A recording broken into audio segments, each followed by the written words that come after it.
My first guest tonight is an Emmy award-winning comedian who created and starred in the FX series Louis. His new series, Horace and Pete, is available on louisck.net. Please welcome Louis C.K.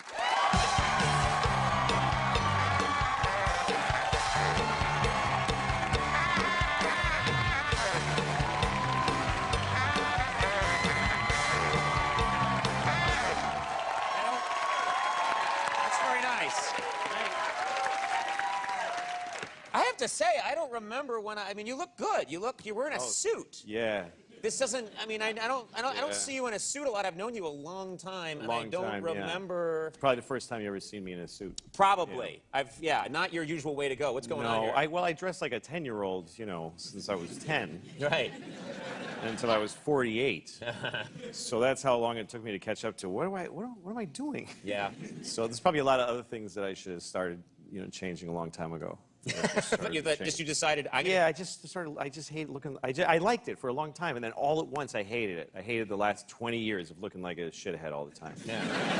Yeah. So. It is a funny thing about our society now. Like, you walk around, and I see most adults, especially in LA, are wearing like a T-shirt. Yeah, it's flip-flops. Flip-flops, no pants. Nothing. People just have their penises out here. Have them out. And yeah, so you look good. You look like. You. Are you making? I'm sexually attracted to you too. Sir, I think it's the freckles we both have. Are you making like a lot of changes in life now? You're getting a little more philosophical. Yeah, like I've been more deliberate about my life. For instance, I'm not on the internet anymore. I quit the internet. You quit the internet. I quit it for now. Yeah. I mean, a year ago, I was like, I'm taking online courses. It's my obsession. And I went and gotten all these courses, and I watched a lecture, and that was it. But I like how you don't even seem to care what the lecture was about. Hey, also, I left a thing backstage I was going to show you. I just left it. I'm really stupid. So can you get somebody to get it? We have no one here that works for the show. Yeah. Frank, do you mind getting something from backstage? Go get it. I'm sorry, that's really awkward. Yeah. But I wanted Frank, to show it to you. couldn't walk slower. There you go. Frank Smiley, ladies and gentlemen. Yes, Frank. This was Frank. That's right. Frank's producing your segment. You were like, hey, go get that. And he was just like this. Oh, here he comes now. Thanks a lot. Frank Smiley, ladies and gentlemen. Frank Smiley. He walked faster getting back to his right. Yeah, spot. exactly. Frank shouldn't make fun of him. He's a good man. Good man. we should end it there. We should just fade to black. Yeah. People would be so blown away by, that was the weirdest ending to a talk show I've ever seen. 8-minute Frank's a good man. Fade to black. So I decided I don't want to be on the internet anymore. I don't like the way it feels anymore, especially in my hand, the devices. I don't like this thing that I stare into this thing, and it makes me feel upset. And I look at things that I know are going to upset me. You know, I guess I just like the hit from going, oh. Yeah. You know, like I'll go on my computer and I'll like Google an image that I don't want to see. So then I see a whole wall of it. Yeah. You know, like big dicks with nails in them.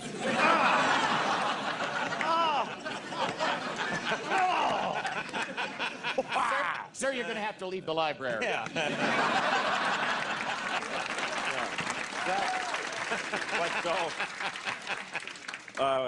Anyway, so I decided I don't want to. And also, You just quit the internet. What? Well, I have kids, 2 daughters, and I sometimes I'll be with my daughter and she's talking to me and we're talking, and then bling, my phone goes bling, so I'll just go down like this.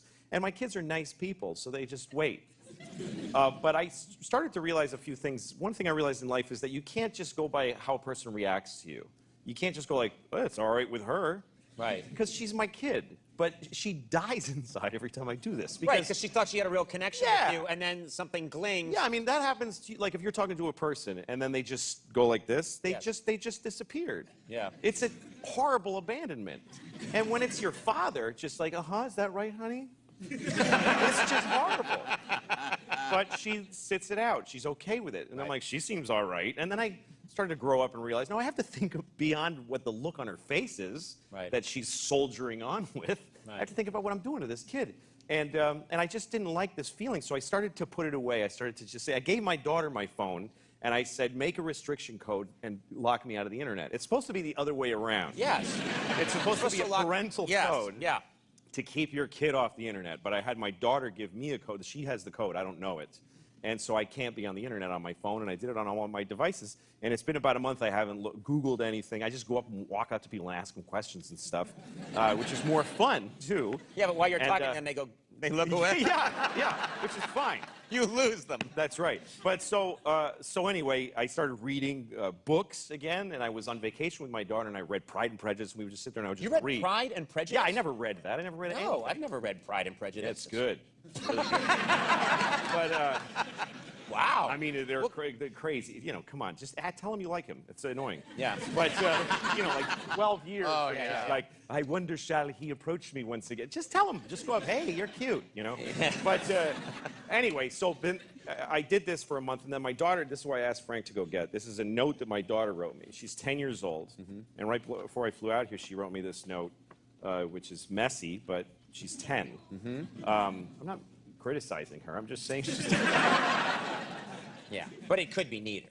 It could be. It could be. Definitely. Yeah. She says, "Dear Daddy, I love you very much." I mean, et cetera, et cetera. Yeah. Also, I am really proud of you for cutting yourself off from the internet and reading an awesome book. I want you to know that what you did means a lot to me, and I really enjoy seeing your pleasure in not constantly being on devices. Also, thanks for the trip to Mexico. I really needed that. So, I just... That's a great reward that you got. Yeah, I think people should know that it has an impact on your kids if you stop looking at the stupid internet. Right. All right, sorry. But if you're... No, but that was a nice message. Yeah, that's right. You had a nice message. What's wrong with that? That's right.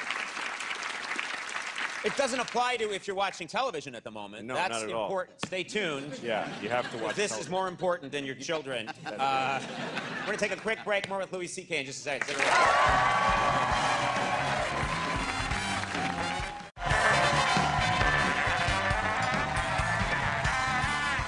We're back here with Louis C.K. Louis, let's talk about your new show, Horace and Pete. Yeah. And what's stunning is I've been watching this show. The people you got to be in the program, the actors are of the highest caliber. You've That's really right. got these fantastic people. Steve Buscemi Yeah. and Edie Falco and I play siblings.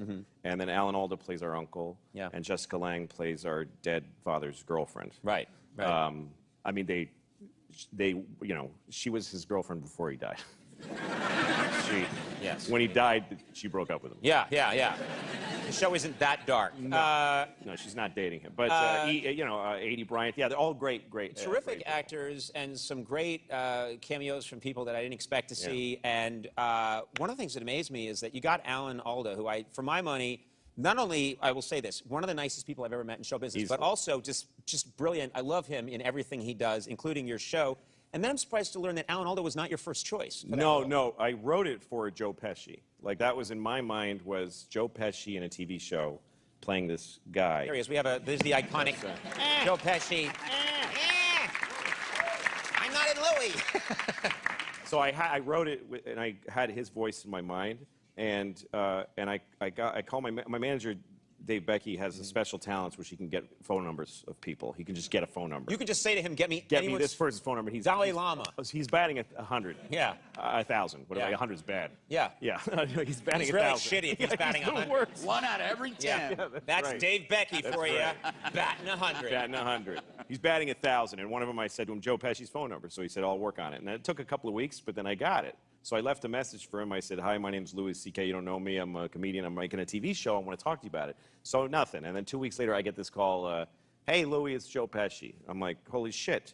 And I was driving, so I pulled over because I was afraid I would get in an accident from excitement to talk to Joe Pesci. Right. And he said, so I don't know who you are. Never heard of you. Really? Yeah, he goes, but a friend of mine put some stuff in front of me when I got your call, and he goes, first of all, I'm not doing your show. But anyway, he says, the first thing I saw was some stand-up. I'll tell you right now, quit that, because you're no good at that. He said that? Yeah, he said, I could tell it's something you're trying out. It's not for you. And, but I saw some stuff that you're acting, and it was okay. but I'm not interested in being in your show. I just thought I'd give a courtesy call. And I said, well, give me a minute to pitch you, to make you want to do it. I said, look, just let me send you the scripts. I think you'll like this part. He said, yeah, but I don't want to hurt your feelings if I don't like the scripts. And I said, well, I've been a comedian for 30 years. You can't hurt my feelings. And he goes, you're not so much a comedian as you think you are, pal.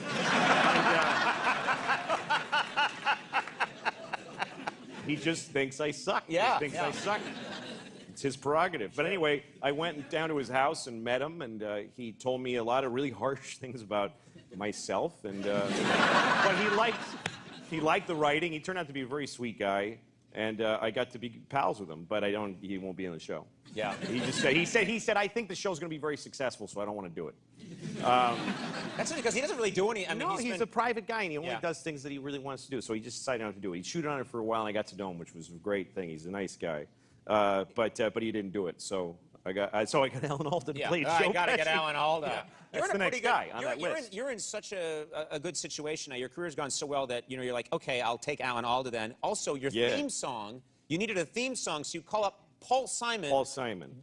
Maybe the greatest living American songwriter. Best songwriter ever. Yeah, and you call him up and say, do my theme song. Yeah, please do a theme song. Yeah, for my and what TV happened show. there? I wrote him an email and I said, I'm doing this new series and I would like you to do the theme song for it and sing it and perform it. And he wrote back and said, no. He said, let me ask my friend Joe Pesci what he thinks. Yeah. And I wrote again and it said, please. Yeah. And he wrote back and said, all right, what the hell?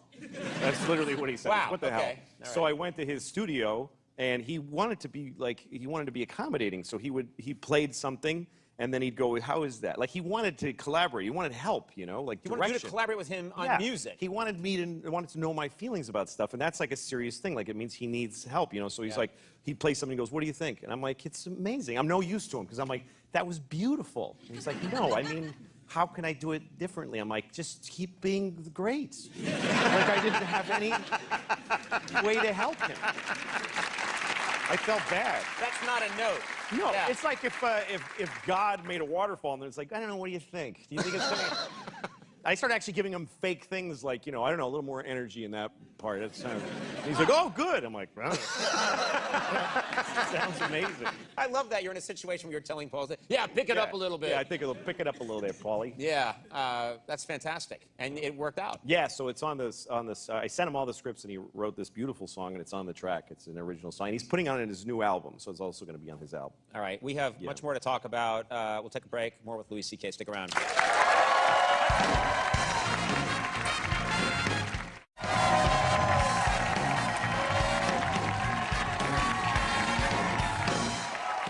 We're back sitting here with Louis C.K. and we're talking about Horace and Pete, your new show. And what's fascinating is that usually there's an incredible amount of hype that someone wants to generate for their show. You've done no promotion for your show.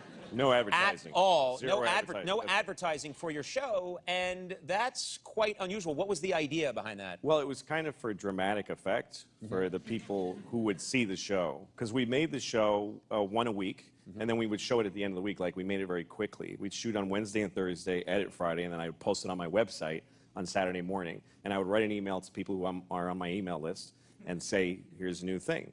And when I first did the show, I just wrote, Horace and Pete is ready for download. And it didn't exist in the world. Nobody knew that it was a show. I kept it a secret. I made all the cast never tell anybody. I told the crew, nobody told anybody. Right. So just people got this thing, Horace and Pete is available for download. And they're like, what? And they click on it and they're like, it's $5. I don't know if I want, I don't even know what it is. And I don't know, it tickled me, the idea of people just not knowing what the hell they're looking at. But it also, the reason it's for dramatic effect is because when you watch the show, you don't know how long it's going to be. You don't know who's going to come on screen or what's going to happen. And every episode that I wrote, I realized no one will know if there's going to be a second episode, how many there's going to be, and which way the show's going to go. And it's a very unpredictable and strange show. So that just added this effect. It kind of gave the show an extra, when I've been watching, and I was talking to you backstage about how I've never seen anything quite like it, and I really like that it's the pacing of it, because I don't know, it does not have a multi-camera feel, like a sitcom feel to it. It doesn't have even a single camera feel to it. It doesn't feel like anything else I've seen. you know, have the critics been nice about it? Yeah, Pete, they love it. I mean, it's Yeah. only gotten really great reviews, which you can read online. I mean, the whole thing's done now. It's like a 10-act play, really. Right. Still, the best way to watch it is not to learn anything about it. Don't go look for YouTube videos. I never made a trailer. It's just there. Right. So you can read reviews and stuff, or you can just start watching it and let it unfold and just take it in. And sometimes it's very sad. Sometimes it's really shocking and upsetting. Yeah. And it's funny about every 48 minutes. Right. It's So a basically, drama. you It's a stole drama. the It's not formula a we've been using comedy. here on this show. It's shocking, sad, and That's funny right. every 48 minutes. We have a clip here from Horace and Pete. Should we just let it? Yeah, this is the show is about people that drink during the day drinkers in a bar. And this is a really depressing bar where the head bartender, who's Alan Alda, doesn't allow music, so he unplugs the jukebox. So it's just dead quiet. There's no ambience. It's a little hard to take. But anyway, this is I think this is Stephen Wright. What's that website? Yeah. I think this is Stephen Wright and Tom Noonan and Kurt Metzger. Guys just talking at the bar, just bullshitting and talking at a bar about stuff they don't know about. Let's take a look at this clip from Horace and Pete. In the most miserable time and place, most people choose to participate when they do not have to. Just like the internet. Or look at like Syria. That ain't gonna get no better. Those people got no future. It's ISIS or poison gas for a lot of them. But you don't hear about any mass suicides there. Why don't they all just kill themselves? Imagine if one night everyone in the world killed themselves. Even babies. Imagine a baby killing himself. I saw a baby kill himself once. Well, good for the baby, you know? At least he didn't stick around complaining about how bad his baby life was. I saw. You want to know more? What did you Yeah. think he saw? Yeah, yeah. We're out of time, but I have to ask you, because you ended one of your shows with a Gary Shandling quote. Gary Shandling, one of the great stand-ups of all time. Yep. We all loved him, and he was kind of a mentor to you. Yeah, I loved Gary very much. And he owned a boxing gym out here in L.A. Him and Peter Berg owned it together, and I used to go there when I came here, and we would box. We didn't box each other. Right. We had a trainer that would, you know, I'd hit the pads and then throw up while he hit the pads. We'd take turns. We were both very out of shape. Yeah. But then we would just walk for miles and talk and talk and talk. And he was a very lovely guy. He lived an exceptional life, you know. He had this beautiful couple of shows that changed television. And he's one of those guys, you know, this is a weird thing we all do. There's only a few people that do comedy. And you wish for somebody to tell you how it goes. And he was so generous with telling, you know, here's what the road is ahead of you like, you know. So I just loved hanging out with him. But anyway, when he died, I was making the show. So he had written me a really beautiful email 2 weeks before. So I quoted a piece of the email about how the real answers are in the silence in life, and everybody should shut the up. That's what he said, basically. And that monks light themselves on fire to make that point. Wow. That's what he Okay. said. So, yeah. I had to get that in. The complete season of Horace and Pete is available for download on Louis C.K. With an S. I don't have the E when it goes to a porn site. Now no one's going on this. Now I'm memorizing the porn site. Hey, congratulations see you, on everything Conan. again. Thank you.